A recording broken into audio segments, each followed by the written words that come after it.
இன்னைக்கான ரெசிபி ஹெல்தியான கொண்டக்கடலை கிரேவி.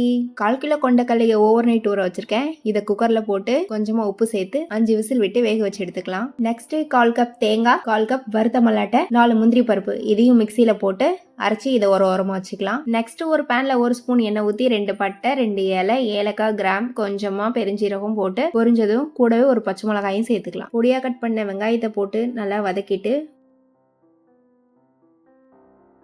கூடவே 1 ஸ்பூன் இஞ்சி பூண்டு பேஸ்ட்டையும் போட்டு வதக்கிக்கலாம்.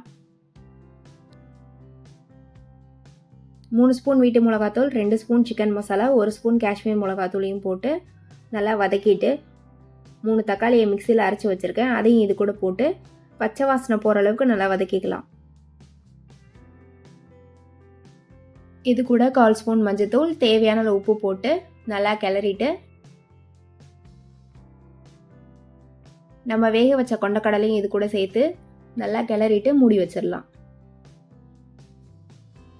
நல்லா கொதிச்சு எண்ணெயெல்லாம் பிரிஞ்சு வந்துருச்சு. இந்த டைமில் நம்ம அரைச்சி வச்ச தேங்காய் பேஸ்ட்டையும் இது கூட சேர்த்து நல்லா கிளறிட்டு மூடி வச்சிடலாம்.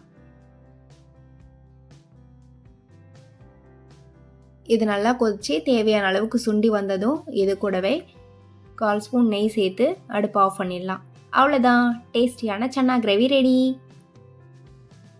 சப்பாத்தி பூரிக்கெலாம் பெஸ்ட்டு சைடிஷாக இருக்கும். கண்டிப்பாக ட்ரை பண்ணி பார்த்துட்டு எப்படி இருக்குன்னு சொல்லுங்கள். வீடியோ பிடிச்சிருந்தா லைக் பண்ணுங்கள். தேங்க்யூ ஃபார் வாட்சிங்.